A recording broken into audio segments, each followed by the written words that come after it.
दोस्तों नमस्कार। मैं ना सुनांचली कथा कहानी और उपन्यास के संग के साथ पुनः हाजिर हूँ। दोस्तों इस समय हम लोग सुन रहे हैं बाबू शरतचंद्र चट्टोपाध्याय की लिखी हुई कुछ श्रेष्ठ कहानियों का वाचन।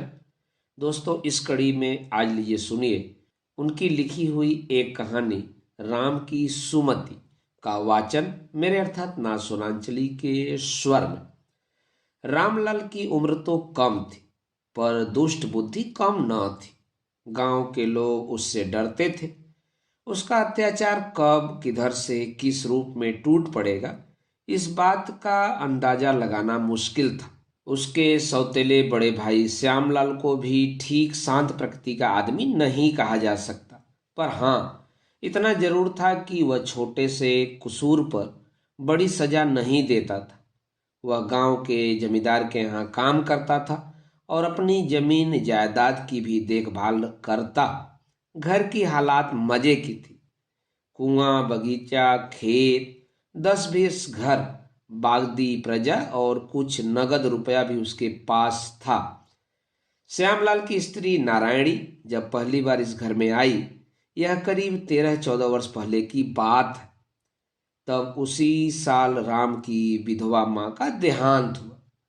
वे मरते वक्त 2.5 साल के दूध पीते बच्चे राम और अपनी सारी गृहस्थी अपनी 13 साल की बालिका पतोह नारायणी के हाथ सौंप गई।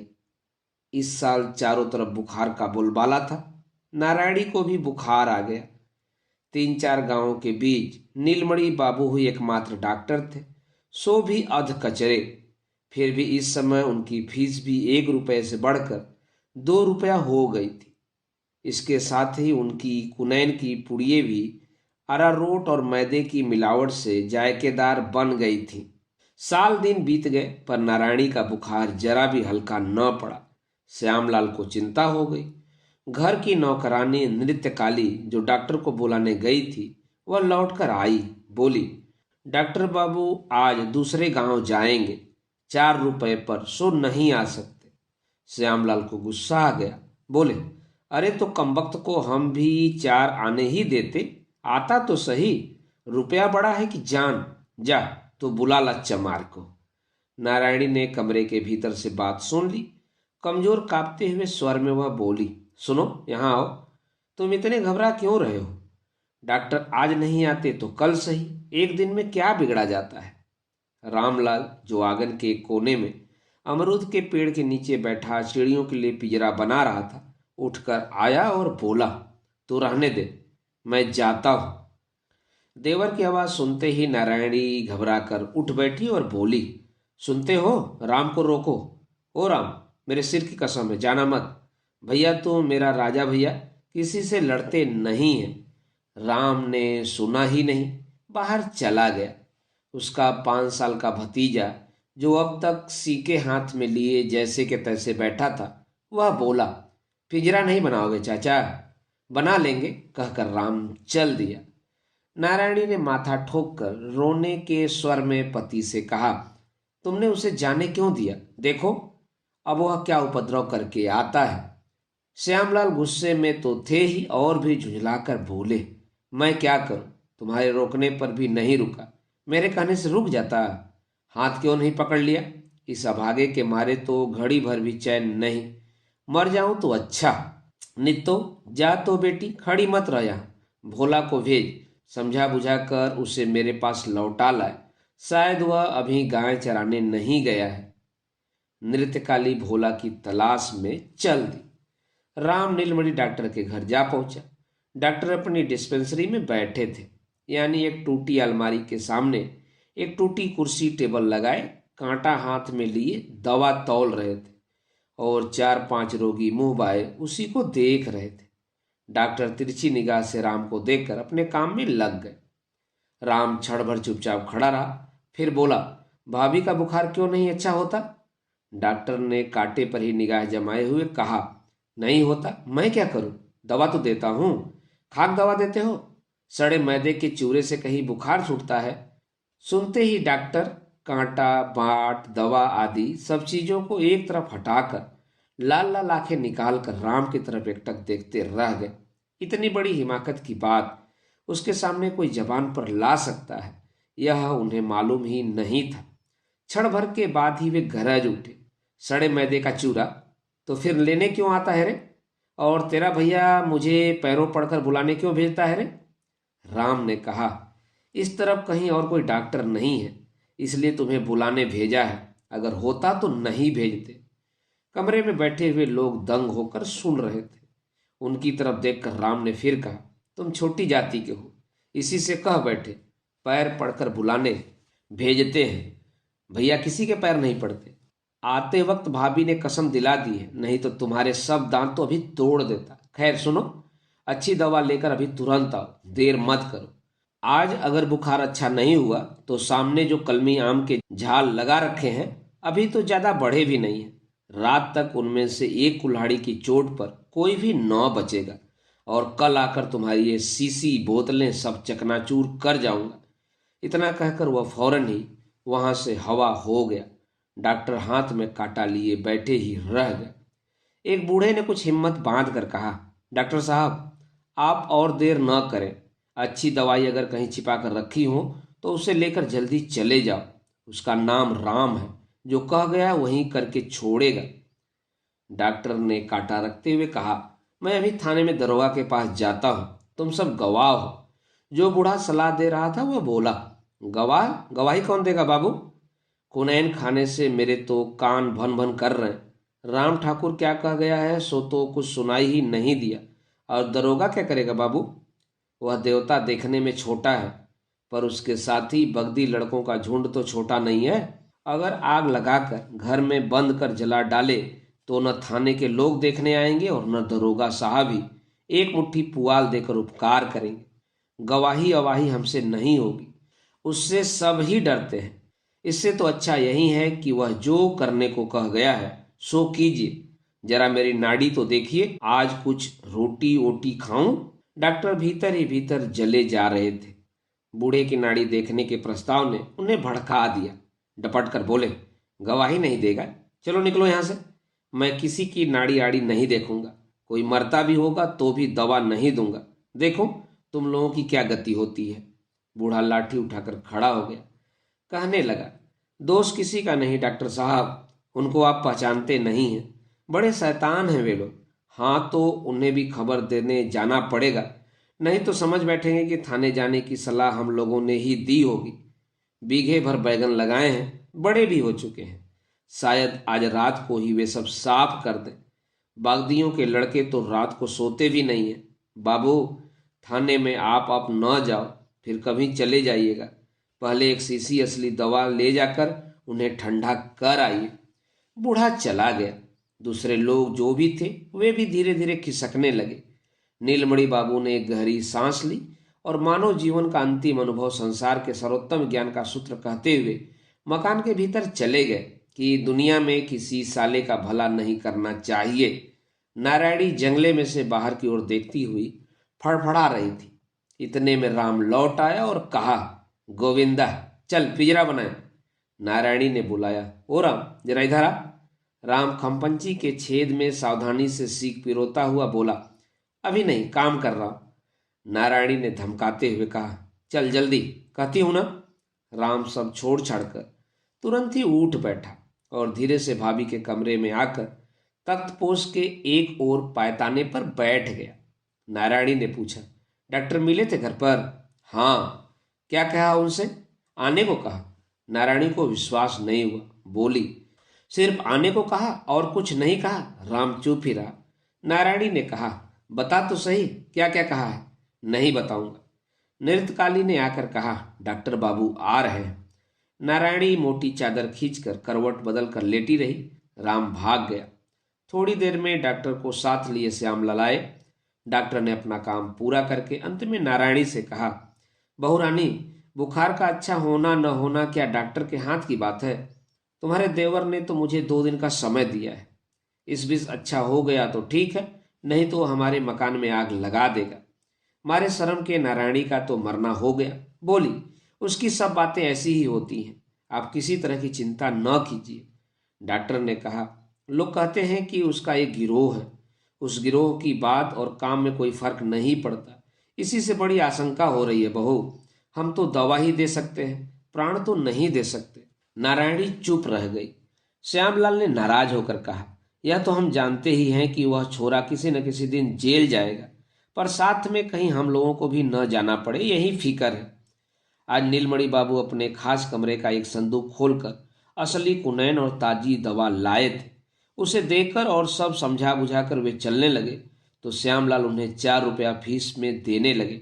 डॉक्टर ने दांतों तले जीभ दबाकर कहा, सर्वनाश, मेरी फीस 1 रुपया है, उससे ज्यादा हरगिज नहीं ले सकता। मेरी ऐसी आदत नहीं। श्याम बाबू, रुपया 2 दिन की चीज है, मगर धर्म हमेशा का है। 2 दिन पहले यहीं से उन्होंने 1 की जगह 2 रुपए लिए थे। इस बात को भी आज वे भूल गए, मगर श्यामलाल सब बातें समझ गए। खैर, कुछ भी हो, नारायणी अच्छी हो गई और घर के कामकाज पहले की तरह ही चलने लगे। करीब 2 महीने बीत गए। एक दिन नारायणी नदी से नहाकर लौटते ही पानी का घड़ा उतारती हुई बोली, नित्तो, वह बंदर गया कहाँ? बंदर कौन है, इसे घर के सभी लोग जानते थे। नृत्यकाली ने कहा, छोटे बाबू अभी तो थे यहाँ, वह वहां बैठे पतंग बना रहे हैं। नारायणी ने राम को देखते ही बुलाया, इधर तो आ भागे, तू इधर आ, तेरे मारे मैं क्या कुएं पोखर में डूब मरूं।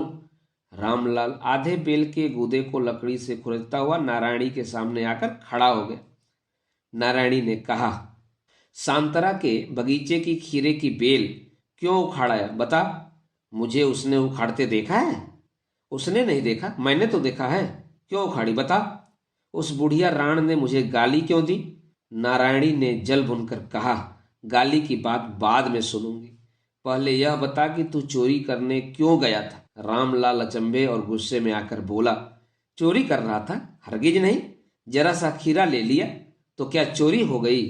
नारायणी और भी भड़क उठी, बोली, हाँ बंदर, होती है, होती है, 100 बार होती है। चोरी किसे कहते हैं जरा सा बच्चा भी जानता है।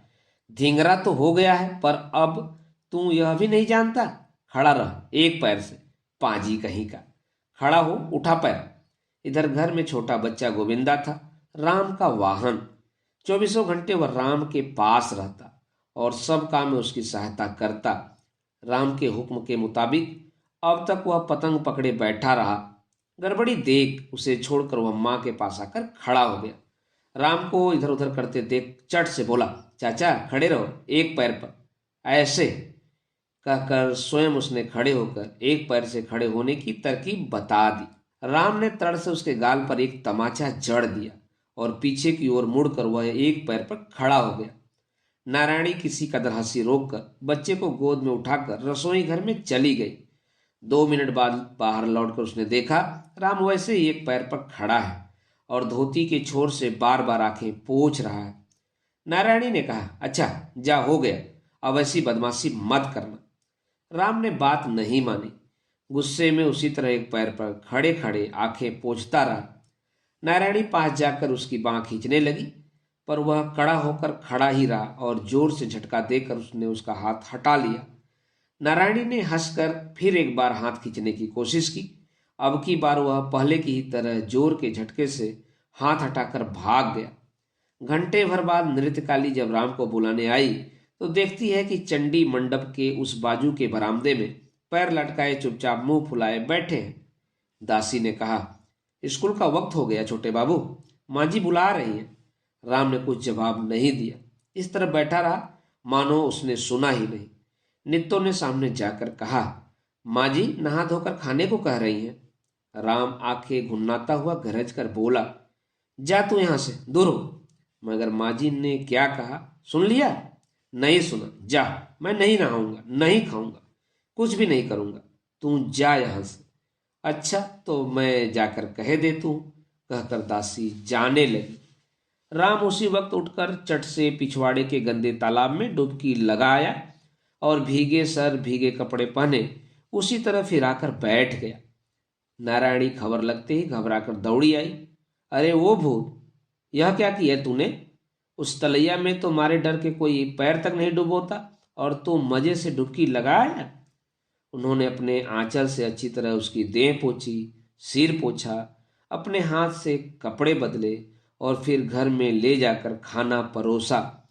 राम थाली के सामने मुंह फुलाए खूंटे की तरह बैठा रहा। नारायणी उसके मन की बात समझ गई।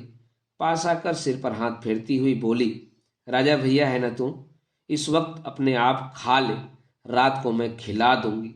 अभी तो देख पूरा खाना नहीं बना, राजा भैया खा ले। तब राम चुपचाप खाकर और कपड़े पहनकर स्कूल चल दिया। दासी ने कहा, तुम्हारी ही वजह से उसकी सब आदतें बिगड़ती जाती हैं माँ जी। इतने बड़े लड़के को गोद में बिठाकर खिलाया जाता है क्या? जरा सा रूठ गया तो गोद में बिठाकर हाथ से खिलाओ, यह कैसी बात है? नारायणी कुछ मुस्कुरा कर बोली, नहीं तो खाता नहीं। रात को खिलाने का लोभ न दिखाती तो वहीं मुंह फुलाए बैठा रहता, खाता थोड़े ही। दासी ने कहा, खाता कैसे नहीं? भूख लगती तो आप ही खाता, इतना बड़ा हो गया। नारायणी भीतर ही भीतर नाराज सी होकर बोली, तुम लोग तो उसकी उम्र ही देखा करती हो। अरे जब बड़ा हो जाएगा और कुछ होश संभालेगा तो उसे आप ही ला जाएगी। वह खुद ही तब न गोद में बैठेगा और न मुझसे खिलाने को कहेगा। दासी दुखी होकर बोली, मैं तो अच्छे के लिए कह रही हूं माँ जी, नहीं तो तुझे क्या पड़ी है? 16-17 साल का हो चला, अब भी अगर उसे अक्ल न आई तो फिर कब आएगी? नारायणी को अब गुस्सा आ गया, बोली, अक्ल आने के लिए कोई उम्र नहीं होती नित्तो। किसी को 2 साल पहले आती है, किसी को 2 साल बाद, और अगर चाहे आए न आए, तुम लोगों को इतनी फिक्र क्यों है? दासी ने कहा, यही तो तुम में दोष है माँ जी, वह कितना शरारती हो गया है। सो क्या तुमसे कुछ छुपा है? मोहल्ला भर यही कहता है कि तुम्हारे ही लाड़ प्यार ने उसे। नारायणी ने रूखे स्वर में कहा, मोहल्ले के लोग लाड़ प्यार ही देखते हैं, डांटती डपटती हूं सो कोई नहीं देखता, पर तू तो मोहल्ले की नहीं है। सवेरे एक पैर पर खड़ा खड़ा रोता रहा, तलैया के सड़े पानी में नहा आया, भगवान जाने बीमार पड़ेगा या क्या होगा। उसके बाद तेरी क्या यही चाह थी कि मैं उसे भूखा स्कूल भेज देती? घर और बाहर का रात दिन का यह लांछन तो मुझसे नहीं सहा जाता नित्तो। कहते कहते उसका स्वर रूध सा गया, आंखें डबडबा आई, आंचल से उसने अपनी आंखें पोंछ ली। दासी नहीं जानती थी कि इसी बात पर कल रात को पति से भी मामूली कलह हो चुकी थी। अत्यंत लज्जित और दुखित होकर उसने कहा, रोती क्यों हो मां जी? मैंने कोई बुरी बात तो नहीं कही, लोग कहते हैं, इसी से जरा संभल जाने के लिए मैंने कहा था। नारायणी ने आंखें पोंछ कर कहा, भगवान सब आदमियों को एक सा नहीं बनाते, वह जरा शरारती है, इसलिए तो मुझे जिस तिस की बात चुपचाप सुननी पड़ती है। लेकिन जब तक लाड़ प्यार करने का उलाहना लोग क्यों देते हैं? लोग क्या चाहते हैं कि मैं उसे काट कर नदी में बहा दूं? तभी सबके कलेजे ठंडे होंगे। इतना कहकर वह बिना किसी प्रकार के उत्तर की प्रतीक्षा किए ही जल्दी से उठकर चल दी। दासी का मुंह जरा सा हो गया, मन ही मन कहने लगी, भगवान जाने क्या बात है, हर बात में जिसकी इतनी बुद्धि इतनी धीरज है, वह इतनी सी बात क्यों नहीं समझती। और वाहरी डांट डपट, लड़का पल भर एक पैर से खड़ा रोता रहा तो मानो दुनिया रसातल में चली गई। राम को भाई के साथ बैठकर खाना बिल्कुल पसंद न था। आज रात को जानबूझकर ही नारायणी ने दोनों भाइयों की थाली पास लगाई और खुद बगल में जा बैठी। राम रसोई में घुसते ही उछल पड़ा, बोला, जाओ मैं नहीं खाता, मैं आज खाऊंगा ही नहीं। नारायणी ने कहा, तो जा सो जा। नारायणी के गंभीर कंठस्वर से राम की उछल कूद बंद हो गई, मगर वह खाने नहीं बैठा, चुपचाप खड़ा रहा। रसोई घर के दूसरे दरवाजे से श्यामलाल के आते ही राम आधी की तरफ बाहर हो गया। श्यामलाल इत्मीनान से खाने बैठे और धीरे से बोले, राम ने खाना नहीं खाया क्या? नारायणी ने संक्षेप में उत्तर दिया, वह मेरे साथ खाएगा। खाना खाकर जो ही श्यामलाल बाहर गए त्यों ही राम मुट्ठी में राख लिए हुए भीतर आया और बोला, मैं किसी को खाने नहीं दूंगा, सबकी थाली में राख डाल दूंगा। डालूं? नारायणी ने मुंह उठाकर कहा, डालकर देख न कैसी सजा मिलती है। राम ने मुट्ठी में राख दबाए हुए ही स्वर बदलकर कहा, बड़ी आई सजा देने वाली, सबरे मुझे ठग कर रात का नाम लेकर खाना खिला दिया, अब सजा बताती है। तूने खाया क्यों था? तुमने जो कहा था कि रात को। धींगरा कहीं का, पराए हाथ से खाने में तुम्हें शर्म नहीं आती? राम आश्चर्य में पड़ गया, बोला, पराया हाथ कहाँ? तुम्ही ने तो कहा था। नारायणी ने फिर बहस नहीं की, कहा, अच्छा जा, राख फेंक कर हाथ धोकर आ, मगर फिर कभी किसी दिन खिलाने को कहेगा तो देखना। खिलाना अब तक जारी था। इतने में दासी बिना जरूरत एक बार दरवाजे के सामने से भीतर की ओर देखती हुई उधर से बरामदे की तरफ निकल गई। नारायणी ने यह देखकर राम से कहा, राम, तुझे क्या कभी अक्ल न आएगी? भगवान क्या कभी तुझे सुमति न देंगे? लोगों के ताने तो अब मुझसे सहे नहीं जाते। राम मुंह का कौर निकल कर बोला, कौन है वे लोग? उनका नाम बताओ। नारायणी ने गहरी सांस लेकर कहा, बस बस, क्या नाम बताऊं? इस घटना के कुछ ही महीने बाद नारायणी को सचमुच राम का व्यवहार कुछ असह्य होने लगा।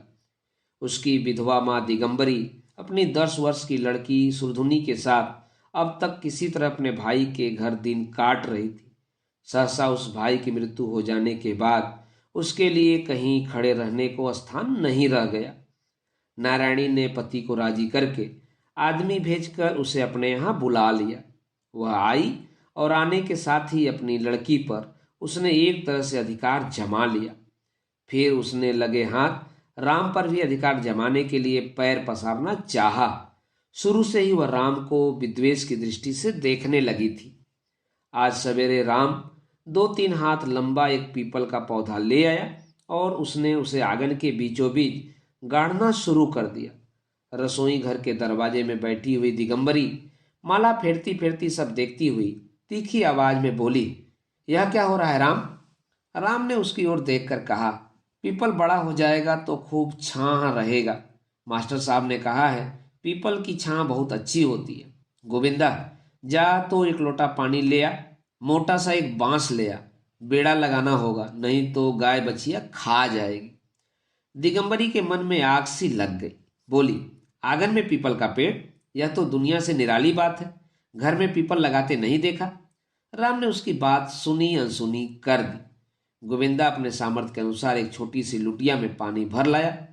राम ने उसके हाथ से लुटिया लेकर प्रेम से हंसते हुए कहा, इतने से पानी से क्या होगा रे पगले, तू यहाँ खड़ा रह, मैं पानी लाता हूँ। इसके बाद घड़ों पानी उड़ेल कर सारे आंगन में कीचड़ करके जब तब राम ने वृक्षारोपण कार्य समाप्त किया, तब तक नदी से नहाकर नारायणी भी लौट आई। अब तक दिगंबरी भूसे की आग की तरह अपने आप जल रही थी, कारण उसकी आंखों के सामने ही यह हितकारी विराट अनुष्ठान आरंभ होकर लगभग समाप्त हो रहा था। अब तो लड़की को देखते ही वह चिल्ला उठी, देख नारायणी देख, अपने देवर की करतूत अपनी आंखों से देख।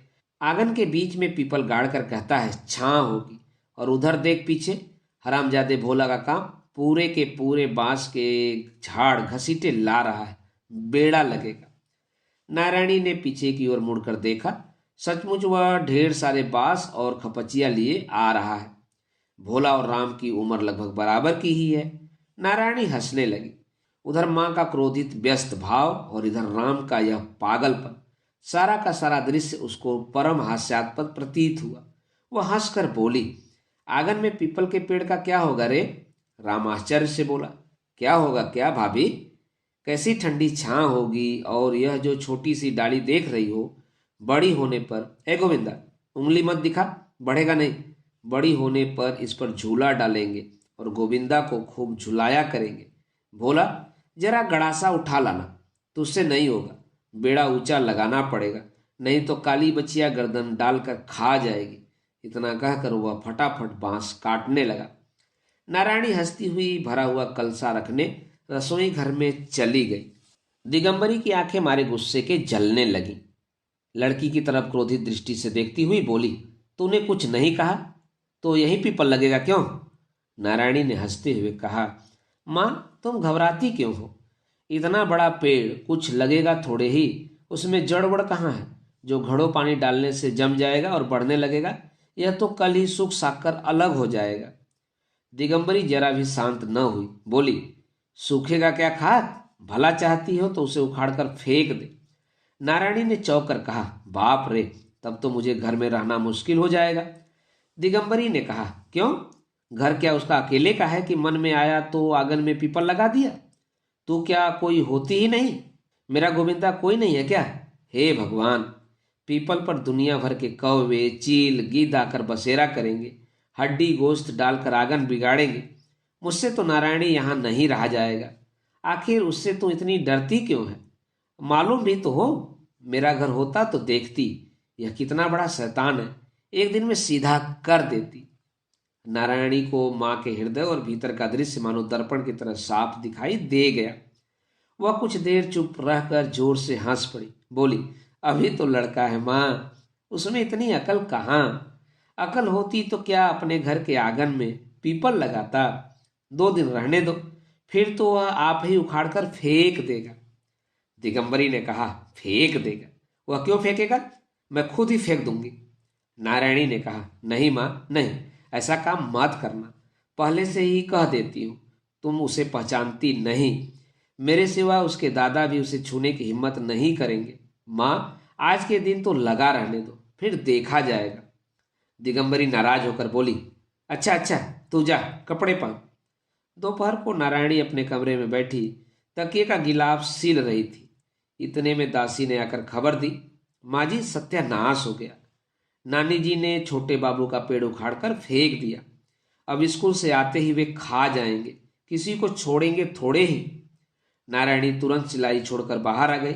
देखा सचमुच पेड़ नहीं है।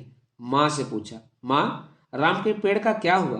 दिगंबरी ने हड़िया समूह बनाकर उंगली से इशारा करते हुए कहा, वह पड़ा है।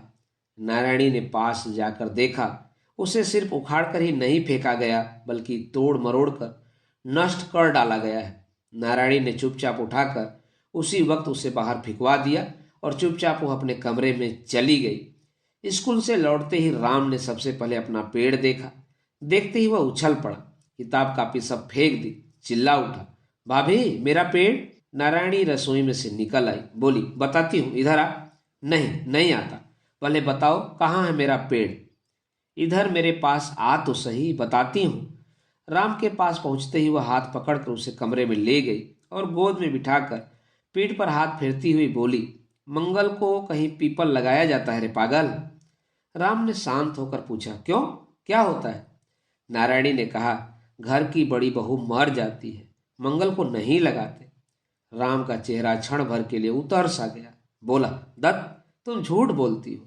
नारायणी ने उसी तरह हंसते हुए कहा, नहीं रे, झूठ नहीं, पत्रा में लिखा है, सो क्या झूठ है? कहाँ है, देखो पत्रा। नारायणी मन ही मन घबराई, चट से गंभीर आश्चर्य का भाव दिखाती हुई बोली, तू है कैसा लड़का, मंगल को पत्रा का नाम भी कहीं लेते हैं? तू देखेगा कैसे रे, इतना तो भोला भी जानता है। अच्छा बुला तो उसे।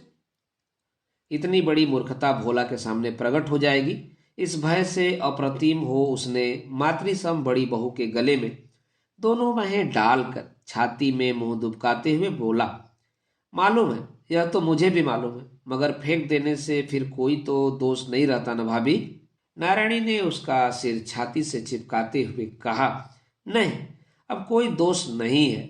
उसकी आंखें डबडबा आई, मीठे स्वर में कहा, क्या रे राम, मैं मर जाऊं तो तू क्या करे? राम ने जोर से सिर हिलाकर कहा, दत्त नहीं, ऐसा नहीं कहते। नारायणी ने छिप कर आंसू पोंछते हुए कहा, बूढ़ी हो गई, अब मरूंगी नहीं।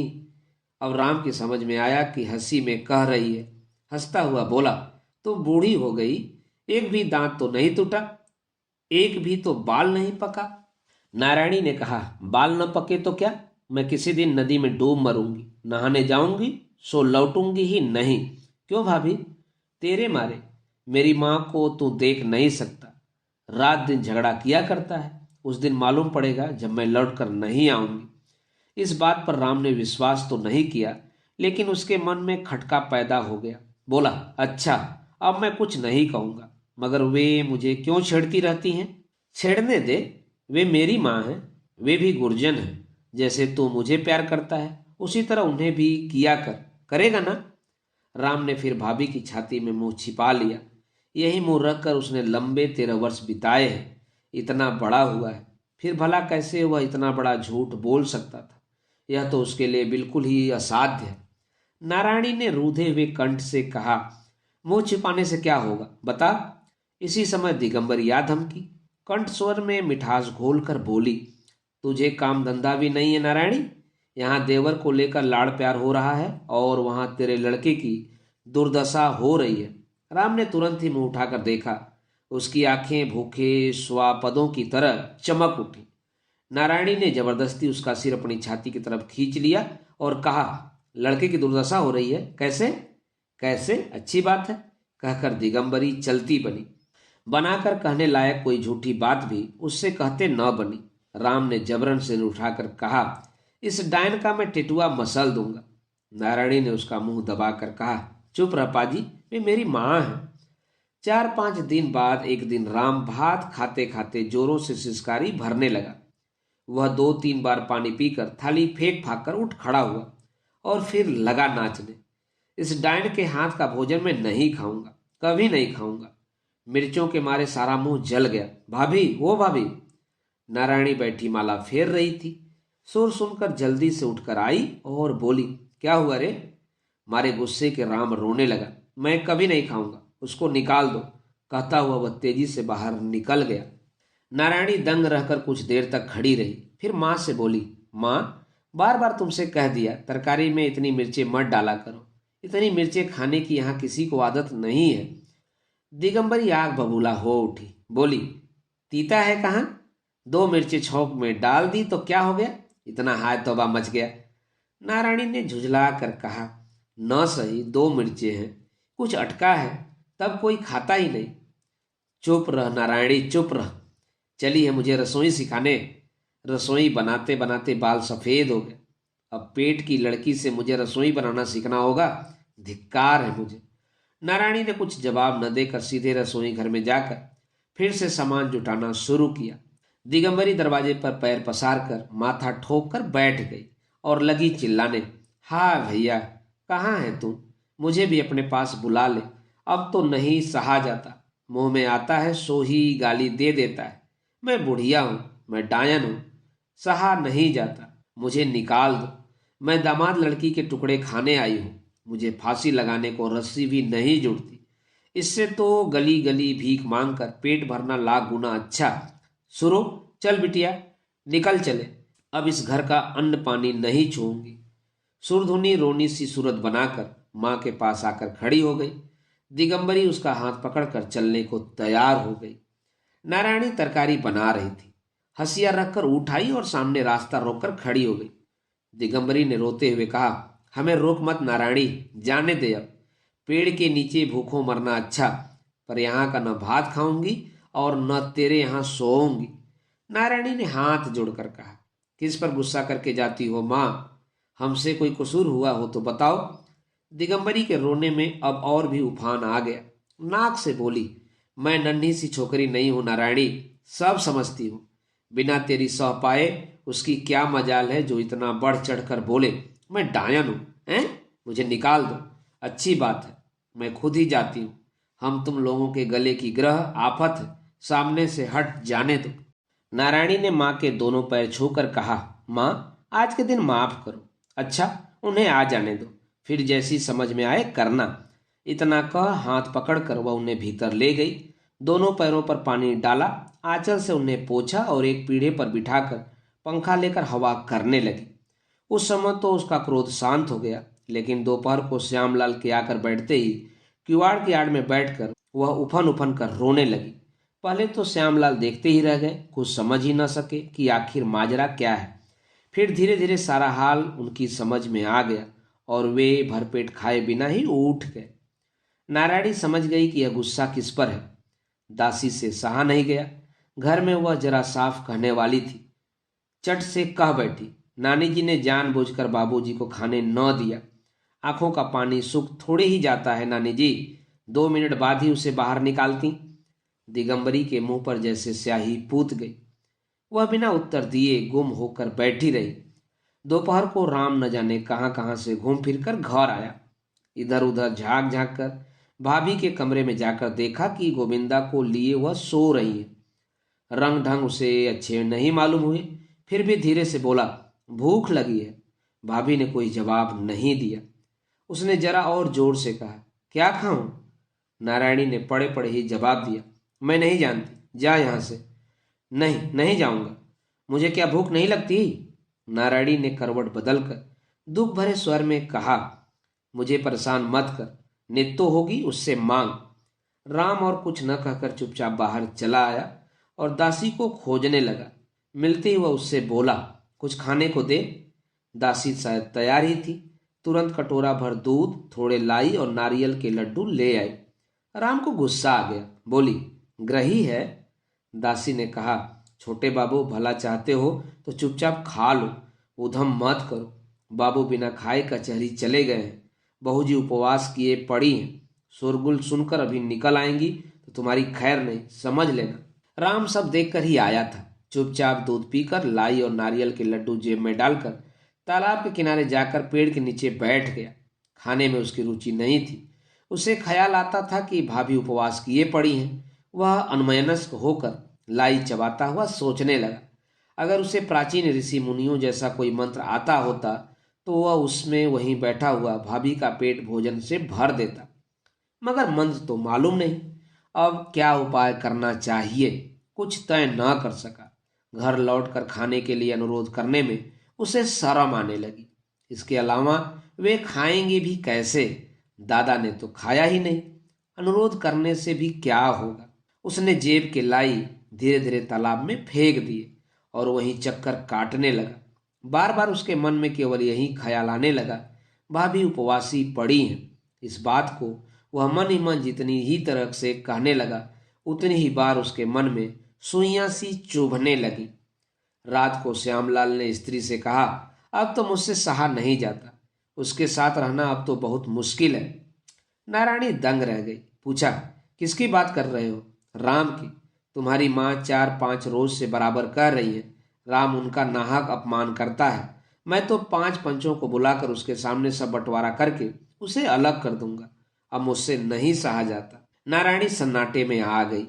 कुछ देर चुप रहकर बोली, राम को अलग कर दोगे? यह बात जबान पर भी न लाना। वह दूध पीता बच्चा है। जमीन जायदाद रुपए पैसे लेकर क्या करेगा?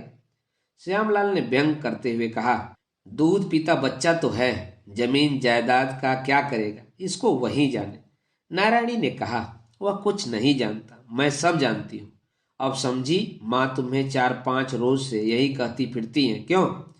श्यामलाल पहले तो अप्रतिभ हो बंगले झांकने लगे, फिर बोले, नहीं तो उन्होंने नहीं कहा, लोगों के भी तो आंखें हैं। मुझे क्या तुमने नीरा भोदू ही समझ रखा है? मैं क्या कुछ नहीं देख सकता? नारायणी ने कहा, नहीं, मैं तो ऐसा नहीं समझती, मगर पूछती हूँ, उसके हैं कौन? किसे लेकर वह अलग होगा? न माँ है, न बहन है, न मौसी है, कौन है? उसे बनाकर खिलाएगा कौन? श्यामलाल झुझलाकर बोले, मैं यह सब कुछ नहीं जानता। मुंह से कहा तो सही कि नहीं जानता, मगर भीतर जानते सब थे। इतना बड़ा सत्य जाने बिना और रास्ता ही क्या था? नारायणी कुछ कहना चाहती थी, पर उसके होठ कांप उठे। इसी से कुछ देर चुप रहकर वह अपने आप को संभालती हुई भरे गले से बोली, देखो, 13 साल की उम्र में लड़कियां जब गुड़िया खेला करती हैं, तब माँ मेरे सिर पर यह सब गृहस्थी छोड़कर स्वर्ग सिधारी थी। वे देख रही होंगी कि उनके दिए हुए भार को मैं ढो सकी हूं या नहीं। रात कर खिलाया पिलाया है, बच्चे को पाला है। कुटुंब बिरादरी की रस्म अकेले सिर ढोते ढोते मैं 26 वर्ष की अधबूढ़ी हो चुकी हूँ। अब अगर तुम मेरी घर गृहस्थी में दखल दोगे तो सच कहती हूँ, नदी में डूब मरूंगी। तब दूसरा ब्याह करना और राम को अलग करके जो जी में आए सो करना। मैं न देखने आऊंगी, न कुछ कहूंगी सुनूंगी, मगर मेरे सामने नहीं। श्यामलाल भीतर ही भीतर स्त्री से डरते थे। इसके बाद फिर वे आगे कुछ नहीं बोले। रात को बात यहीं तक होकर रह गई। दूसरे दिन नारायणी ने राम को पास बिठाकर अत्यंत स्नेह से उसकी पीठ पर हाथ फेरते हुए कहा, राम, तुम अब यहां मत रह भैया, तुम अलग कहीं जाकर रह सकेगा? राम उसी वक्त राजी होकर हंसते हुए बोला, हाँ, रह सकूंगा भाभी। तुम, मैं, गोविंदा और भोला। अच्छा, तो कब चलोगी भाभी? नारायणी ने कोई जवाब नहीं दिया। इसके बाद वह कहती भी क्या, पर राम कब मानने वाला था। वह उत्साहित हो उठा, बोला, कब चलोगी भाभी? नारायणी से रहा नहीं गया। उत्तर में उसे छाती से लगाकर बोली, भाभी को छोड़कर तू और कहीं नहीं रह सकता? राम ने सिर हिलाकर कहा, नहीं। और भाभी अगर मर जाए तो? धत धत नहीं, अगर तू भाभी की बात नहीं सुनता तब देखना। राम ने प्रतिवाद करते हुए कहा, कब तुम्हारी बात नहीं सुनी? नारायणी ने कहा, कब सुनी है बता। कब से मैं यह कह रही हूं मेरी माँ का तू अपमान न किया कर, तो भी तू उन्हें जो मन में आता है कहता रहता है। कल भी तूने उनका अपमान किया है। अब की बार जहां मेरे मन में आएगी मैं चली जाऊंगी, मैं भी संग चलूंगा। तुझे मालूम ही न होगा कहाँ जाऊंगी, मैं छिप कर जाऊंगी। और गोविंदा वह तेरे पास रहेगा, तू ही उसे पालना पोसना। नहीं, मुझसे नहीं होगा भाभी। नारायणी को हंसी आ गई, बोली, होगा कैसे नहीं, तुझे ही तो उसको पालना पोसना पड़ेगा। इससे राम को अविश्वास हो गया। वह हो करके हंस पड़ा, बोला, सब झूठी बात है, तुम नहीं जाओगी। झूठी नहीं, सच कहती हूँ, देख मैं चली जाऊंगी। राम अनुतप्त होकर बोला, और जो तुम्हारी सब बातें माने तो? नारायणी ने मुस्कुराकर कहा, तो नहीं जाऊंगी, और तुझे गोविंदा को भी नहीं पालना होगा। राम बहुत खुश हुआ, बोला, अच्छी बात है, आज से तुम देख लेना। 8-10 दिन बड़ी शांति से कटे, कोई उपद्रव न हुआ।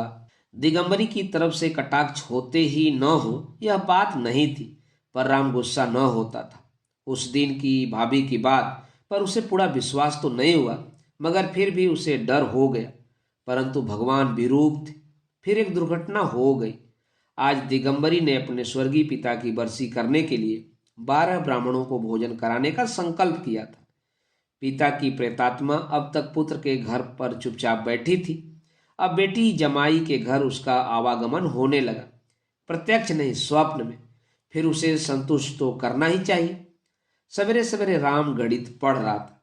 भोला ने आकर चुपके चुपके खबर दी, भैया जी, भगा बागदी तुम्हारे कार्तिक और गणेश को पकड़ने के लिए जाल लाया है, चलकर देखो तो सही।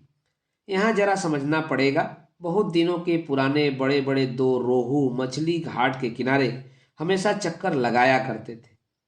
आदमियों से तो वे बिल्कुल डरते ही न थे।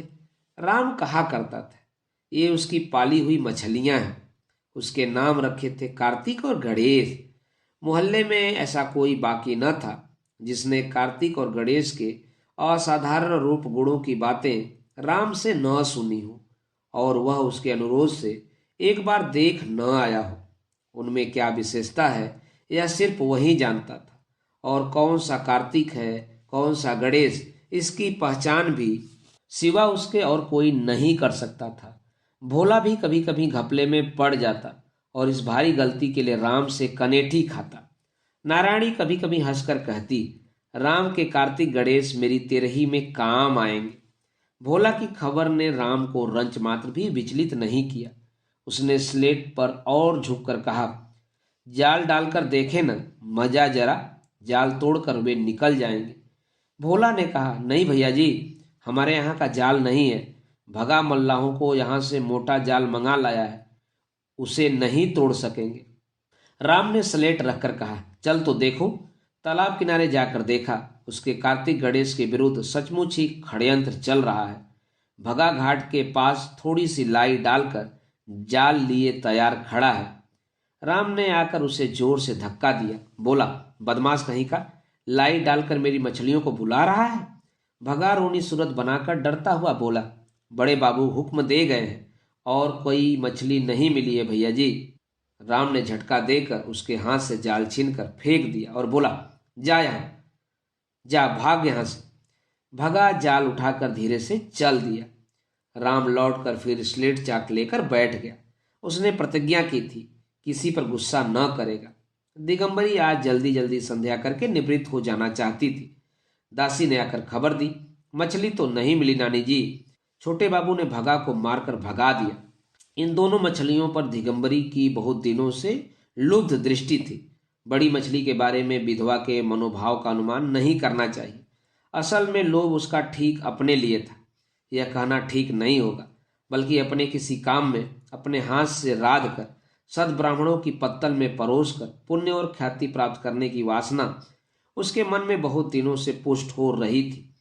कल दामाद की राय लेकर, अर्थात कार्तिक गणेश का आभास तक न देकर, मल्लाहों के यहाँ से मोटा मजबूत जाल मंगवाकर और भगा बागदी को 4 आना इनाम देने का वादा करके उसने सारी तैयारी करीब करीब पूरी कर रखी थी। आज सवेरे भी उन दोनों प्राणियों को घाट के किनारे केली करते हुए देख वह निश्चिंत प्रसन्नचित्त होकर माला फेर रही थी। इतने में यह दुखद संवाद पहुंचा। सुनते ही वह हिताहित ज्ञान शून्य होकर मारे क्रोध की आग बबूला हो उठी। दांत पीसने की उसे आदत पड़ गई थी। सहसा दांत पीसते हुए माला ऊंचे उठाकर कहने लगी, अरे कौन है मेरा दुश्मन? वह धिंगरा न जाने कब मरेगा, तभी मेरी आत्मा ठंडी होगी। बासी मुंह में अभी तक पानी नहीं डाला भगवान, अगर मैं सच्ची हूं तो तीसरा सवेरा न आए। पास ही नारायणी बैठी तरकारी बना रही थी। बिजली की तरह तड़प कर उठ खड़ी हुई और चिल्ला उठी, माँ! सुना है संतान के मुंह से मातृ संबोधन की संसार में तुलना नहीं। नारायणी के मुंह से निकले हुए मातृ संबोधन की भी आज शायद तुलना नहीं थी। बस उस एक अक्षर की पुकार से दिगंबरी के हृदय का खून बर्फ हो गया, किंतु नारायणी किसी तरह शांत न रह सकी। देखते देखते उसके दोनों गालों पर से टप टप आंसू बरसने लगे। थोड़ी देर बाद आंखें पोंछकर जहां राम पढ़ रहा था वहां जाकर खड़ी हो गई। कठोर स्वर में राम से पूछा, तूने भगा बगदी को मार पीट कर भगाया है? राम चौंक पड़ा। स्लेट पर से नजर उठाकर क्षण भर उसने भाभी के मुंह की तरफ देखा और जवाब देने की जरा भी कोशिश न करके दूसरे दरवाजे से सिर पर पैर रखकर भाग खड़ा हुआ। नारायणी को भीतर की बात कुछ नहीं मालूम पड़ी। वापस आकर भगा को बुलाकर भेजा। वह आया और नारायणी ने स्वयं उसे मछली पकड़ लाने का हुक्म दे दिया। बहू जी का हुक्म पाकर भगा जाल लेकर चल दिया और थोड़ी ही देर बाद उसने एक बड़ी भारी मच्छ लाकर धम से आंगन में पटक दिया। नारायणी रसोई के दरवाजे पर खड़ी थी। मछली को देखते ही वह चौंक पड़ी। संकित होकर बोली, क्यों रे, इसे अपने घाट पर से तो नहीं पकड़ा? यह राम के कार्तिक गणेश में से तो नहीं है? भगा 4 आने पैसे के लोभ में जाल मांग लाया था। यहाँ का रंग ढंग देखकर वह नगद इनाम की आशा छोड़कर चुपके से चलता बना। फिर दिगंबरी की तरफ उंगली उठाकर बोला, उन माजी ने इसी को लाने के लिए कहा था।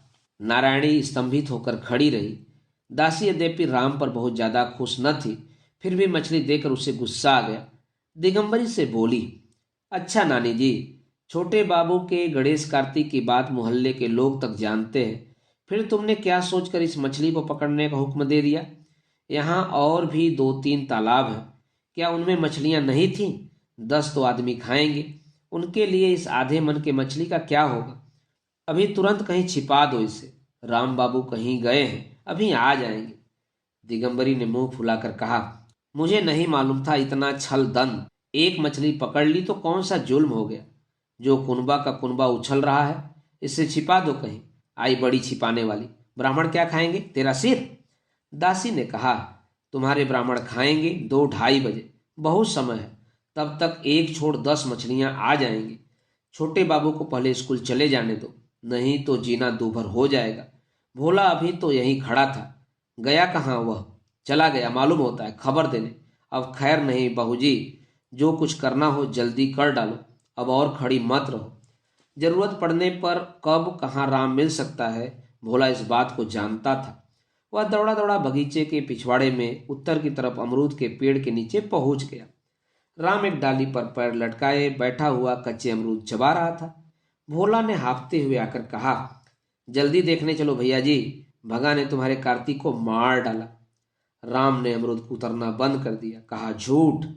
सच्ची भैया जी, माँ जी ने पकड़ने का हुक्म दिया था, अभी तक आंगन में पड़ा है, देखो ना चलकर।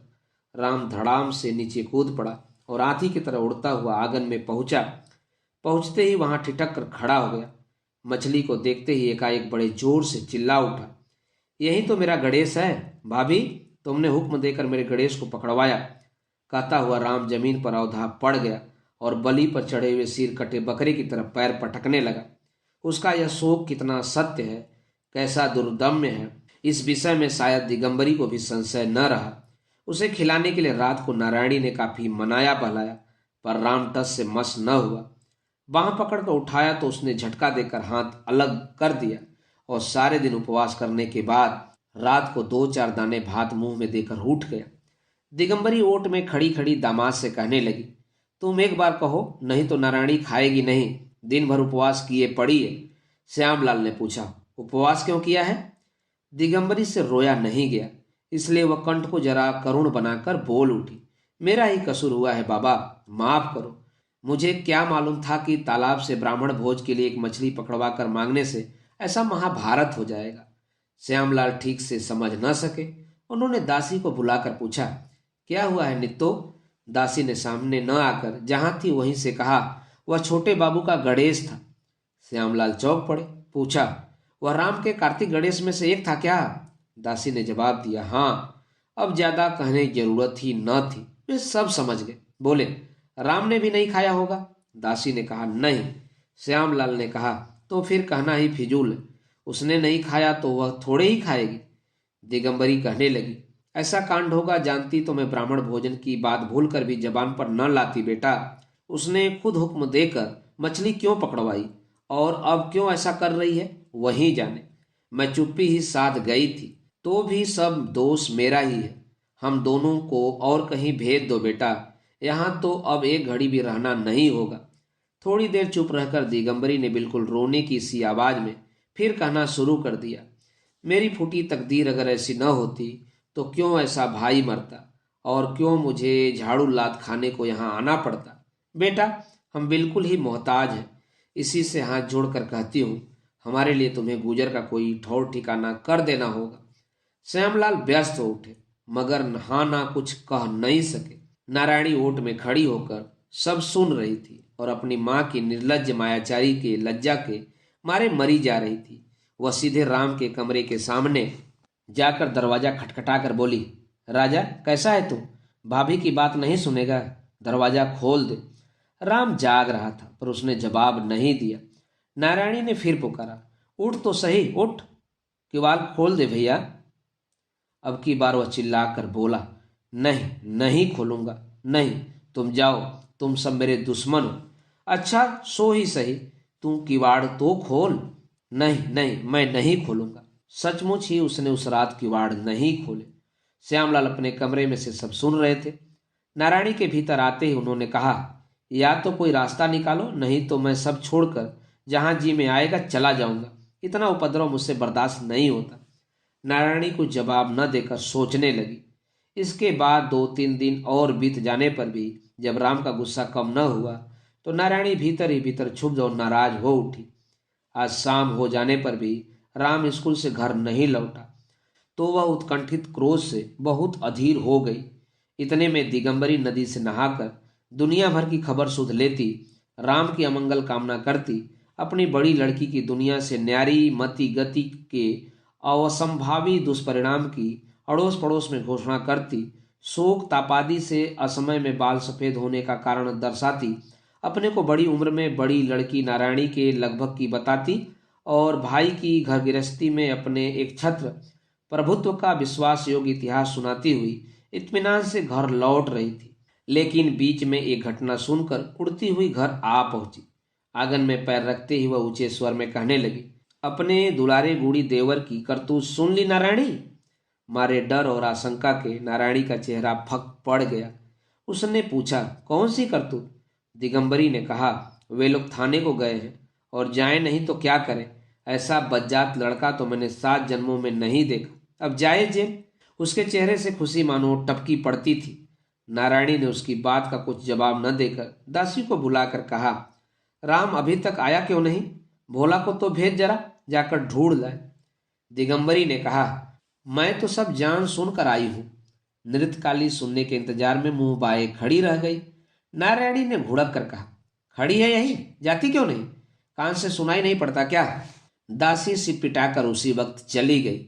दिगंबरी ने अपने स्वर में उद्वेग इकट्ठा करके कहा, क्या हुआ, सुना है तूने?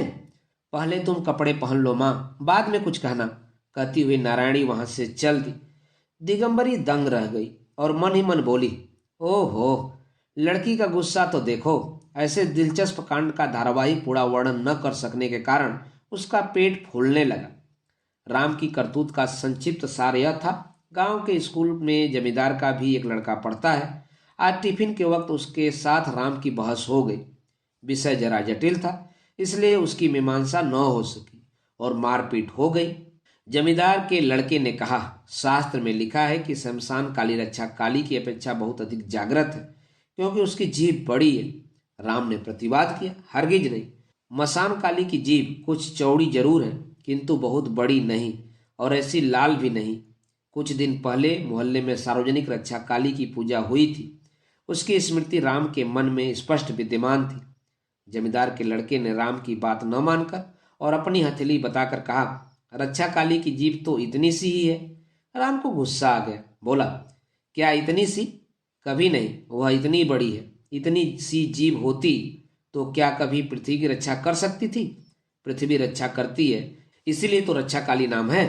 इसके बाद दो चार बातें हुई और फिर अंत में गुस्सम गुस्सा। जमींदार का लड़का कमजोर था, लिहाजा उसी ने ज्यादा मार खाई। उसकी नाक से दो एक बूंद खून भी गिरा। इस स्कूल के छोटे से जीवन में इतनी बड़ी दुर्घटना पहले कभी नहीं हुई थी। जिस जमींदार का स्कूल है उसी के लड़के की नाक से खून, फिर क्या था? हेडमास्टर खुद स्कूल बंद करके लड़कों को लेकर दरबार में जा पहुंचा। राम के बारे में तो यह कहने की जरूरत ही नहीं थी कि वह पहले ही वहां से चंपत हो गया था। भोला ने आकर कहा, भैया जी कहीं मिलते ही नहीं है। थोड़ी देर में श्यामलाल मुंह लटकाए घर आए। आंगन में से ही बोले, सुनती हो, गांव में रहना तो अब दुश्वार हो गया। नौकरी करके दो पैसा कमा रहा था, वह भी अब गई, समझो। नारायणी ने भंडार घर से निकलकर और चौखट के सहारे खड़े होकर सूखे हुए कंठ से पूछा, थाने में खबर कर दी क्या उन लोगों ने? श्यामलाल ने सिर हिलाते हुए कहा, बड़े बाबू देवता आदमी हैं, इसी से माफ कर दिया, मगर और भी तो 5 जने हैं। आए दिन उसका तो एक न एक उपद्रव लगा ही रहता है। ऐसी हालत में गांव में कैसे रहा जा सकता है? बताओ, राम कहाँ है? नारायणी ने कहा, अभी तक घर नहीं आया, शायद डर के मारे कहीं भाग गया होगा। श्यामलाल ने गंभीर होकर कहा, भागे चाहे रहे, अब उससे हमारा कोई वास्ता नहीं। सौतेला भाई ठहरा, लोग नाम धरते, इसी से इतने दिनों तक निभाता रहा, मगर अब अपनी जान भी तो बचानी है। दिगंबरी ने रसोई के बरामदे में से कहा, अपने लड़के का भी तो मुंह देखना है। श्यामलाल उत्साह पाकर कहने लगा, देखना नहीं है तो जरूर देखना है, इसलिए कल ही 5 पंच बुलाकर धन संपत्ति का बंटवारा कर देना है। और तुमसे भी कह देता हूं, इस मामले में अब उसे मारने डांटने की जरूरत नहीं। वह जो अच्छा समझेगा करेगा। उसने कुछ समझकर ही तो मालिक के लड़के पर हाथ उठाया है। दिगंबरी मन ही मन बहुत खुश हो रही थी। बोली, नारायणी को कौन जाने क्या पड़ी है जो उसे मारती पीटती है। मेरी तो उसे देखकर रूह कांप जाती है। बड़ा ही गंवार लड़का है, उसका क्या भरोसा। जब मेरा ही अपमान करता है तो नारायणी का अपमान कर बैठना उसके लिए कौन सी बड़ी बात है। मैं तो यही कहूंगी बेटी कि अपनी इज्जत अपने हाथ है, राम के झमेले में मत पड़। श्यामलाल सास की इस उपदेश वाणी का समर्थन नहीं कर सके, शायद आंखों के लिहाज से। बोले, खैर कुछ भी हो, अब उसे दंड देने की जरूरत ही नहीं है। नारायणी पत्थर की मूर्ति की तरह निर्वाक निश्चल होकर सब सुनती रही। उसने किसी भी बात का जवाब नहीं दिया। इसके बाद वह धीरे से अपने काम पर चली गई। करीब घंटे भर बाद दासी ने आकर चुपके से कहा, बहू जी, छोटे बाबू आए हैं। नारायणी धीरे से उठकर राम के कमरे में घुस गई और भीतर से हुड़का बंद कर लिया। राम खाट पर चुपचाप बैठा हुआ न जाने क्या सोच रहा था। हुड़के की आवाज सुनकर चौंक पड़ा। मुंह उठाया तो देखा भाभी ने दरवाजा बंद कर दिया है और कोने में उसी का लाया हुआ जो पतला सा बेद पड़ा था उसे उठा लिया है। वह चट से उछलकर खाट के उस तरफ जाकर खड़ा हो गया। नारायणी ने बुलाया, इधर आ। राम हाथ जोड़कर मिन्नत के स्वर में बोला, अब नहीं करूंगा भाभी, अब की बार छोड़ दो। नारायणी ने कठोर होकर कहा, आ जाएगा तो कम मारूंगी, नहीं तो मारते मारते इस बेत को तेरी पीठ पर ही तोड़ूंगी। राम फिर भी टस से मस न हुआ, वहीं खड़ा खड़ा विनती करने लगा, मैं कसम खाता हूं भाभी, अब नहीं करूंगा, कान पकड़ता हूं भाभी। नारायणी ने खाट पर झुककर सड़ से एक बेत उसकी पीठ पर जमा दिया और फिर सड़ासड़ बेत पर बेत पड़ने लगे। पहले तो उसने उधर किवाड़ खोलकर भाग जाने की कोशिश की, फिर आत्मरक्षा के लिए सारे कमरे में भागता फिरा और अंत में पैरों पर पड़कर चिल्लाने लगा। नृत्यकाली पीछे खड़ी जंगले की संध में से देख रही थी। वह रो पड़ी, बोली, बहू जी छोड़ दो, बहू जी तुम्हारे पैरों पड़ती हूँ। दिगंबरी मुंह बिगाड़ कर खिसियानी सी होकर बोली, तू इन बातों में दखल क्यों दिया करती है? श्यामलाल ने कमरे के भीतर से पुकार कर कहा, क्या हो रहा है यह? रात भर पिटती ही रहोगी क्या? नारायणी ने बेत फेंक दिया और कहा, याद रखना। राम भात खाने बैठा था। दिगंबरी ने किवाड़ के पीछे से सूर बांध कर कहा, इतने बड़े लड़के को कहीं इस तरह मारा जाता है? उसके बड़े भैया तो उस पर हाथ तक नहीं उठाते। नृत्यकाली ने काम करते करते कहा, तुम भी कम नहीं हो नानी जी, तुम ही तो सब बातें बहू जी से लगाया करती हो। राम को इतना अधिक मारना उसे कतई पसंद नहीं आया था। राम ने सुनकर आंखें तरेर कर कहा, डायन बुढ़िया हम सबको खाने आई है। दिगंबरी चिल्ला उठी, सुन नारायणी सुन, तू अपने देवर की बात। नारायणी नहाने जा रही थी, लौट आई, परेशान सी होकर बोली, मुझ में अब और बात सुनने की शक्ति नहीं है माँ। सच कहती हूँ नित्तो, मर जाऊं तो मुझे शांति मिले, अब सहा नहीं जाता। अरे वो बंदर, अभी तक तेरी पीठ के दाग भी नहीं मिटे, इतनी जल्दी सब भूल गया? राम ने जवाब नहीं दिया, खाना खाता रहा। नारायणी ने और कुछ न कहा, नहाने चली गई। आंगन के कोने में एक अमरूद का पेड़ था। रोटी खाकर राम उस पर चढ़ गया और बड़ी लापरवाही के साथ कच्चे पक्के अमरूद कुतर कुतर कर खाने लगा। किसी का कुछ हिस्सा खाया, किसी को थोड़ा सा कुतर कर फेंक दिया, और जो बिल्कुल ही कच्चे थे उन्हें भी निरर्थक तोड़ तोड़ कर इधर उधर फेंकने लगा। यह सब देखभाल कर दिगंबरी भीतर ही भीतर जल भुनकर खाक हुए जा रही थी। नारायणी घर में नहीं थी। दिगंबरी से उठा नहीं गया तो बोली, तुम्हारे मारे तो बेटा पके अमरूदों का मुंह में जाना भी दूभर हो गया। बच्चे अमरूद तोड़ तोड़ कर क्या कर रहा है यह? राम किसी भी हालत में उसकी बात नहीं सह सकता था, खासकर अभी जबकि नृत्यकाली के मुंह से वह सुन चुका था कि उसके मार खाने का मूल कारण यही बुढ़िया है। मारे क्रोध के वह आपे से बाहर हो रहा था। पेड़ पर से चिल्लाकर बोला, अच्छा करता हूं, खूब करूंगा बुढ़िया। यह विशेषण दिगंबरी को बिल्कुल भी पसंद नहीं था।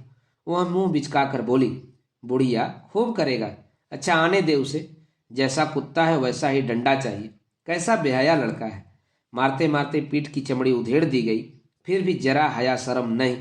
राम ऊपर से ही बोला, डायन बुढ़िया, छोटे मुंह बड़ी बात, पाजी हरमजादा कहीं का, कहती हूं कि उतर अभी। राम ने जवाब दिया, क्यों उतरूं, तेरे बाप का पेड़ है क्या? दिगंबरी पागल हो उठी, खूब जोर से चिल्लाकर बोली, हैं बाप तक जाता है? सुन लिया ने तो सुन लिया। ठीक इसी समय नारायणी नहाकर लौट आई। पेड़ पर निगाह पड़ते ही वह बोली, खाना खाकर तू स्कूल नहीं गया रे? पेड़ पर ही बैठा है। राम ने सोच रखा था कि पेड़ पर से वह दूर से भाभी को आते देख लेगा और उतरकर भाग जाएगा, मगर इस लफड़े में पड़ जाने से उधर का उसे ध्यान ही नहीं रहा। भाभी तो आंगन में आकर खड़ी है। अब उसने डरते हुए कहा, अमरूद खा रहा हूं। खा तो रहा है, पर स्कूल क्यों नहीं गया, सो बता। पेट में दर्द हो रहा है जो। नारायणी को आग सी लग गई, बोली, इसलिए भात न खाकर कच्चे अमरूद खा रहा है क्यों? दिगंबरी लड़की की आवाज सुनकर दौड़ी आई और कहने लगी, हरामजादे को देख तो सही, मेरे बाप तक जाता है, कहता है क्यों उतरू, तेरे बाप का पेड़ है। नारायणी ने आंख उठाकर पूछा, क्यों रे, क्या कहा तूने? राम ने मुंह सिकोड़ कर कहा, नहीं भाभी नहीं कहा। दिगंबरी चिल्ला उठी, नहीं कहा हरामजादा, नहीं कहा? अभी तो नित्तो मौजूद है। उसके बाद मुंह बिगाड़कर सानुनासिक स्वर बनाकर कहने लगी, उस दिन जब वेद पर वेद पढ़ रहे थे तब कहता था, अब नहीं करूंगा भाभी, तुम्हारे पांव छूता हूं, हाथ जोड़ता हूं, मर गया, अब नहीं करूंगा भाभी। पकड़े जाने पर चींची करता है और छोड़ देने पर उछल कूद करता है, हरामजादा। राम से सहा नहीं गया। उसके हाथ में एक बड़ा सा कच्चा अमरूद था। खींचकर मारा जोर से, पर दिगंबरी को उसने छुआ तक नहीं। नारायणी की दाहिनी भौं पर जाकर लगा पूरी ताकत से। बेचारी की आंख के आगे क्षण भर के लिए अंधेरा छा गया और वह वहीं बैठ गई। दिगंबरी बुरी तरह शोर मचाने लगी। दासी हाथ का काम छोड़कर दौड़ आई। राम पेड़ से कूदकर बेतहासा भाग खड़ा हुआ। दोपहर को जब श्यामलाल नहाने खाने घर आए तो सब हाल सुना। नारायणी निर्जीव की तरह बिछौने पर पड़ी है। उसकी दाहिनी आंख फूलकर ढक गई है। उस पर भीगे कपड़ों की पट्टी बांधकर नृत्यकाली पंखे से हवा कर रही है। दिगंबरी ने आज किवाड़ की शरण नहीं ली। सामने ही आकर जोर से रोते हुए कहा, राम ने नारायणी को आज मार डाला।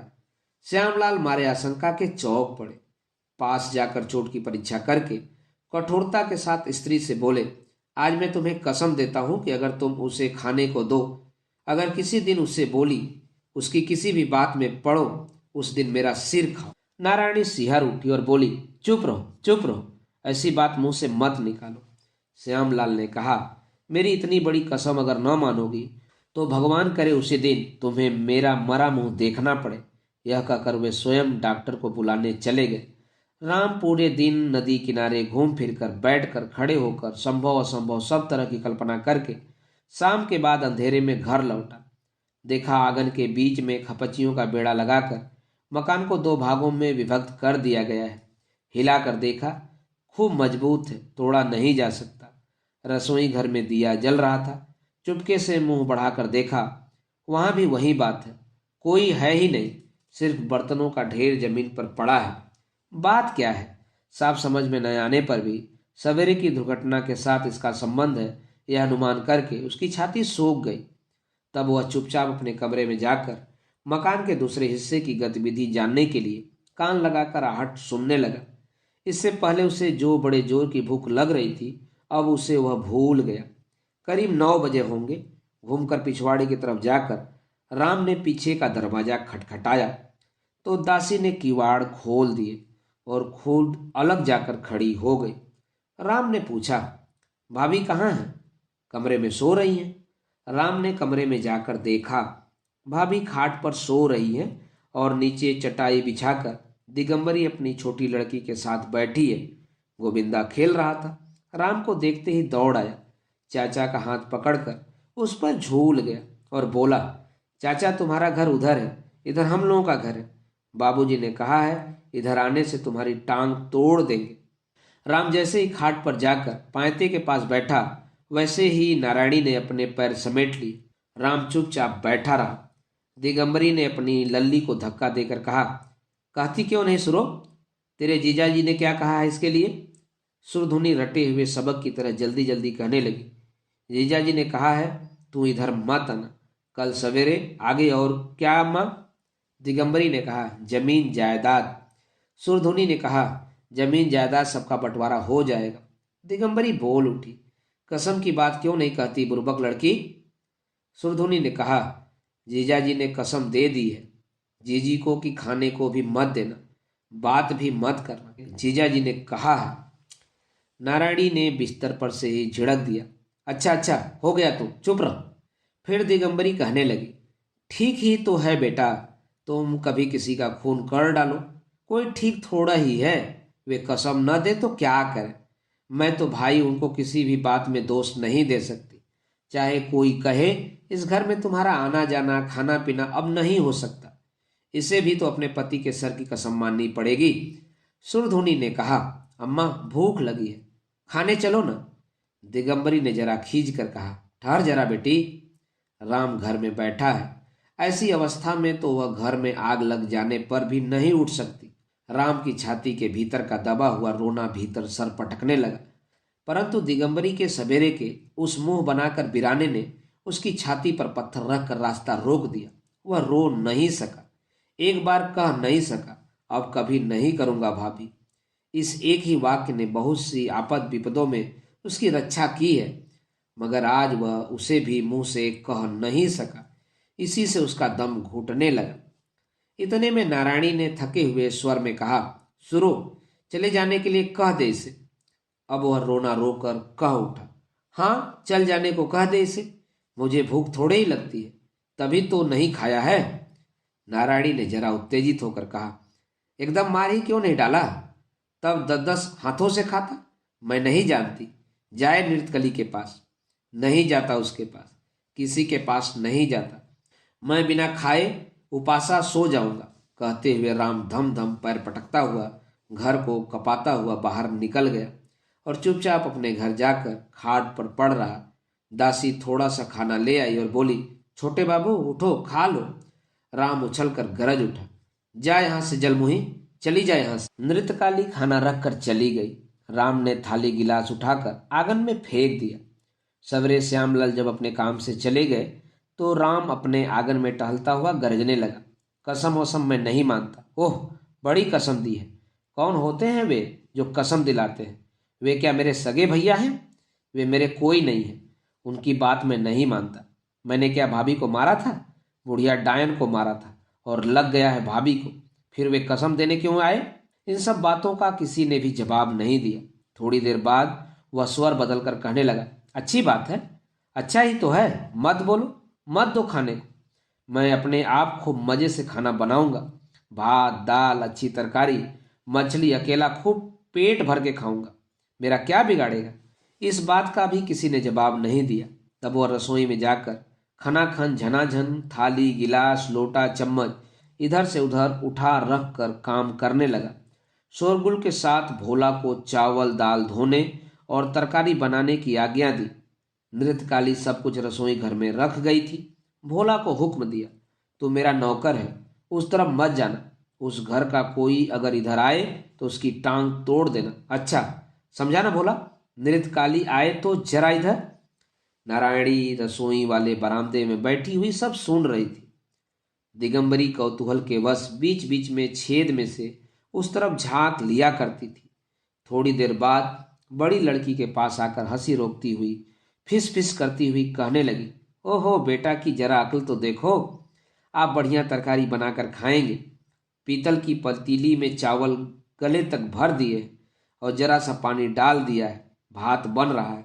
एक तो खाने वाला है, परंतु चावल चढ़ा दिए हैं 10 के लिए।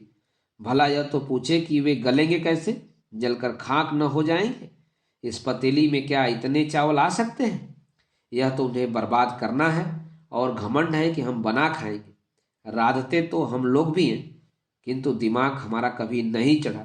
भात रांधूंगी तो इतना पानी रखूंगी कि फिर देखना ही न पड़े।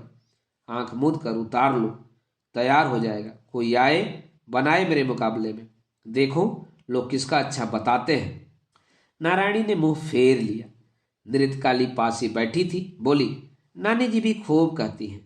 भला उसने कभी किसी दिन एक गिलास पानी भी अपने हाथ से लेकर पिया है जो आज वह रसोई बनाकर खाएगा? वह बहुत दिनों की पुरानी दासी है। ये सब बातें उसे अच्छी नहीं लग रही थी। माँ की देखा देखी सुरधुना भी बीच बीच में छेद में से उधर देख रही थी। घंटे भर बाद दौड़ी आई और जीजी का हाथ खींचती हुई बोली, ओ जीजी, जीजी रे, चलकर जरा देखो ना, छोटे जीजा बिल्कुल कच्चा भात रूखा खा रहे हैं। दाल तरकारी कुछ नहीं, सिर्फ भात। अच्छा जीजी, कच्चा भात खाने से पेट में दर्द नहीं होगा? नारायणी ने झटका देकर उसका हाथ अलग कर दिया और बिछौने पर जाकर पड़ रही। आज वह कितने दुख कितने भूख की ताड़ना से यह सब खाने बैठा है, यह बात नारायणी से छिपी नहीं रही। दोपहर को श्यामलाल के खाना खाने के बाद दिगंबरी नारायणी को बुलाने लगी, आ बेटी 2 ग्रास खा लेना, बुखार थोड़े ही है, चोट से हरारत हो गई है, सो इसमें तो कुछ खाया ही जा सकता है। मैं कहती हूं ना, खाना नुकसान नहीं करेगा। नारायणी एक मोटी चादर ओढ़कर और अच्छी तरह लेटकर बोली, मुझे परेशान मत करो माँ, तुम लोग खाओ पियो। दिगंबरी ने कहा, भात न खाना हो तो फुलके बना दो। न हो? नारायणी ने कहा, नहीं, मुझे कुछ नहीं खाना। दिगंबरी ने आश्चर्य के साथ कहा, ऐसी कौन सी बात है? कल से उपासी पड़ी हुई है, आज भी न खाएगी तो शरीर कैसे चलेगा? नारायणी ने कोई जवाब नहीं दिया। नृत्यकाली ने आकर कहा, तुम झूठ मूठ क्यों कह रही हो नानी जी? सर पर खड़े खड़े शाम तक चिल्लाने से भी वे न खाएंगी। बुखार है, अच्छी तरह सो लेने दो। दिगंबरी उठकर चली गई, कहती हुई गई, भगवान न जाने क्या बात है, चोट वोट लगने से थोड़ी हरारत होती ही है, उससे कोई खाना पीना थोड़े ही छोड़ देता है। हमसे तो यह नहीं होता। शाम को नारायणी फिर रसोई वाले बरामदे में आ बैठी। जितनी बार नृत्यकाली से उसकी आंखें चार हुई, उतनी ही बार वह कुछ कहने के लिए उसके होठ खुले और कुछ कहे बिना बंद हो गए। राम ने स्कूल से लौटकर हाथ मुंह धोया और जाकर दुकान से लाई चना आदि ले आया। वह खाते खाते ऊंचे स्वर में बोला, मेरा क्या बिगड़ा, भात खाकर मजे से अपने स्कूल गया, अब आकर मजे से फिर रहा हूं। बेड़े के उस तरफ सभी होंगे, इतना तो उसको मालूम था, पर सवेरे की तरह अब भी किसी ने कुछ जवाब नहीं दिया। इससे वह और भी घबरा गया। चिल्लाकर बोला, इधर हमारी हद है, किसी दिन नृत्यकाली या कोई हमारी हद में आया तो उसकी टांग तोड़ दूंगा। यह टांग तोड़ने की धमकी वह पहले भी दे चुका था। जैसे पहले उसका कोई नतीजा नहीं निकला था, इस बार भी वैसा ही हुआ। कोई डरा या नहीं कुछ मालूम नहीं हुआ। शाम के बाद वह दिया जलाकर रसोई घर में पहुंचा और फिर शोरगुल करने लगा, हमारी लकड़ियां कहाँ हैं? मैं खाना बनाऊंगा कैसे? हमारा सिल लोढ़ा कहाँ है? मसाला कैसे पीसूं?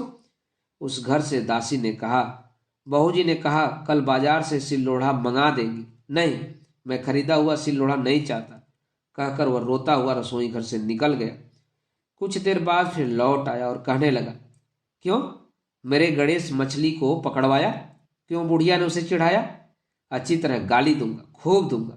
बुढ़िया मरकर दूसरे जन्म में चुड़ैल होगी। दिगंबरी ने आंखें निकाल कर कहा, सुन ले नारायणी, सुन ले, यह जबरदस्ती लड़ना है और कुछ नहीं। नारायणी चुपचाप दूसरी ओर देख रही थी, उसी तरफ देखती रही। पूरा दिन सवेरे से ही राम की बातचीत का ढंग बदल गया। पूरे 2 दिन हो गए, भाभी ने बुलाया तक नहीं, डांटा डपटा नहीं, मारा नहीं, खाने को नहीं दिया। ऐसा तो उसने अपने होश में कभी नहीं देखा। अब वह वास्तव में डर गया। पहले तो वह अपने रसोई वाले बरामदे में बैठकर तरह तरह की उल्टी सीधी कैफियत सी देने लगा। बोला, बिल्ली को मारने के लिए अमरूद फेंका था। एक बार और कहा, हाथ से छुटकर भाभी के सिर से लग गया था।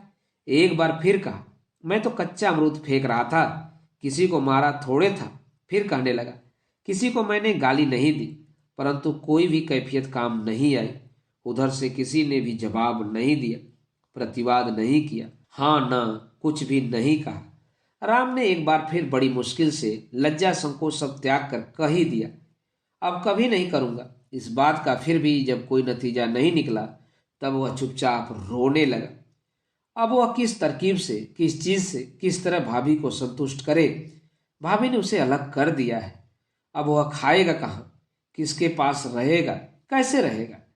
कहीं भी किसी और उसे कूल किनारा नहीं सूझ रहा था। आज उसने रसोई बनाने की भी कोशिश नहीं की और न पढ़ने ही गया। वह कमरे में जाकर सो गया। छिपे छिपे रोते रहने से ही शायद कल रात को नारायणी को बुखार आ गया था। दोपहर को दिगंबरी ने कटोरा भर दूध लाकर कहा, पीना ही पड़ेगा, बिना खाए पिए मरेगी क्या? नारायणी ने विरोध न करके दूध का कटोरा हाथ में ले लिया और थोड़ा सा पीकर नीचे रख दिया। फिर वह करवट बदलकर सो गई। उसे नहीं नहीं कहने में घृणा होने लगी। रात के 9 बज चुके हैं। नृत्यकाली ने आकर धीरे से कहा, बहू जी, छोटे बाबू की तो आवाज भी नहीं सुनाई देती, इतनी रात हो गई। नारायणी घबरा कर उठ बैठी। आंखों से टप टप आंसू टपकने लगे। रोती हुई बोली, जा मेरी लक्ष्मी बेटी, देखा घर में है या नहीं? नृत्यकाली की भी आंखें डबडबा आई। हाथ से आंसू पोंछती हुई बोली, जाने की हिम्मत नहीं पड़ती माँ जी। कहकर वह बाहर चली गई और भोला को बुला लाई। भोला ने समाचार दिया कि भैया जी घर में हैं, सो रहे हैं। नारायणी दोनों हाथ जोड़कर सिर से लगाकर चादर ओढ़कर फिर पड़ गई। दूसरे दिन सवेरा होने से पहले अंधेरे में ही नहा धोकर उसने रसोई चढ़ा दी। जब आधी रसोई बन चुकी तो दिगंबरी जागी और बेटी की यह करतूत देखकर मारे आश्चर्य के दंग रह गई। दिगंबरी ने कर्कश स्वर में नारायणी से प्रश्न किया, तुझे तो बुखार आया था ना? नारायणी, 3 दिन से तूने कुछ खाया नहीं, अंधेरे ही नहा धोकर यह क्या हो रहा है? सुनो तो सही। नारायणी ने स्वाभाविक सरलता से जवाब दिया, देख तो रही हो, रसोई बना रही हूं। सो तो देख ही रही हूं, मगर क्यों? मालूम ही तो पड़े। तू क्या मेरे हाथ का नहीं खाएगी? नारायणी ने कुछ जवाब नहीं दिया, अपने काम में लगी रही। कल दिन भर राम सोचता रहा, भाभी को न जाने कितनी चोट लगी होगी। वह एक कच्चा अमरूद लाकर बार बार अपने कपोल पर ठोक ठोक कर उस चोट के गुरुत्व को आजमाने की कोशिश करता रहा। फिर सोचने लगा, क्या करने से इस कुकर्म का प्रायश्चित हो सकता है। राम को बहुत देर तक सोचते सोचते याद आ गया कि कुछ दिन पहले भाभी ने उसे यहाँ रहने को मना किया था। उसने तय कर लिया कि वह और कहीं चला जाएगा तो भाभी खुश हो सकती है। उसकी ननिहाल तारकेश्वर से और आगे है, मगर ठीक कहाँ है उसे नहीं मालूम था। वहां जाकर ढूंढ लेगा, यह संकल्प करके उसने एक छोटी सी पोटली बांधी और बैठकर सवेरा होने की बाट जोहने लगा। नारायणी पूरी रसोई बना चुकने के बाद एक थाली में सब चीजें खूब अच्छी तरह तरतीब से परोस रही थी। इतने में दरवाजे के पास भोला ने आकर पुकारा, माँ। नारायणी ने मुड़कर भोला को देखकर पूछा, क्या है रे भोला?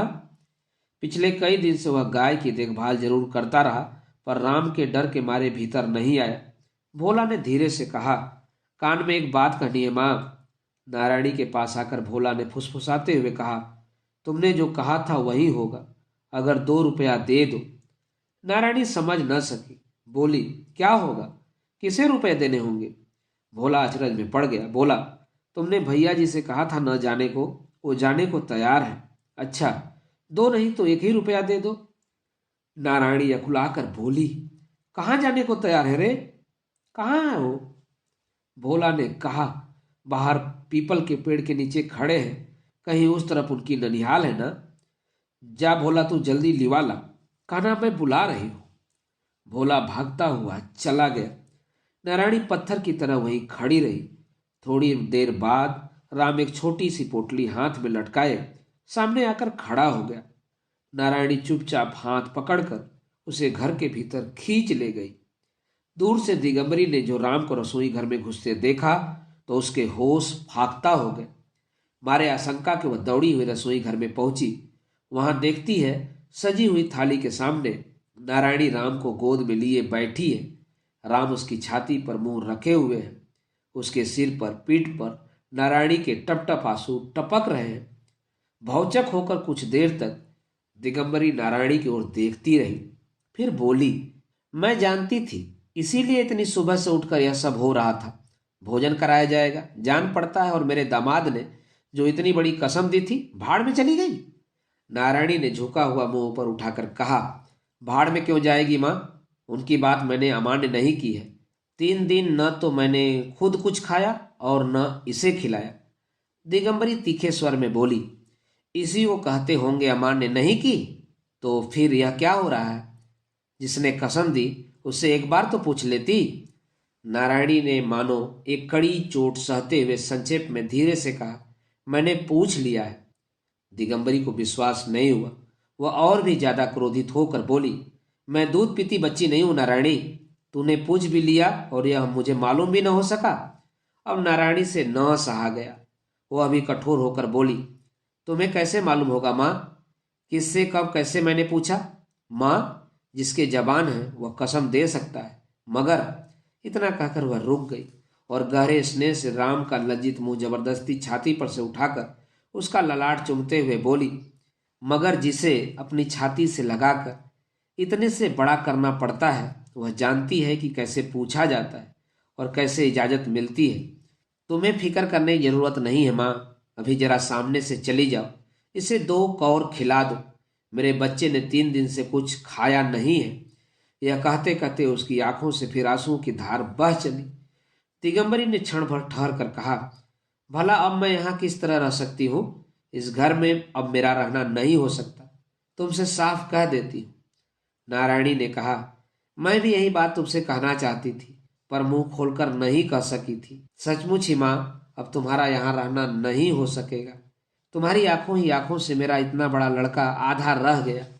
यह चाहे दुष्ट हो, चाहे कैसा भी हो, मेरे घर में हो, मेरी आंखों के आगे किसी को से सजा नहीं देने दूंगी। आज तुम यही रहो, लेकिन कल तुम अपने घर जरूर चली जाना।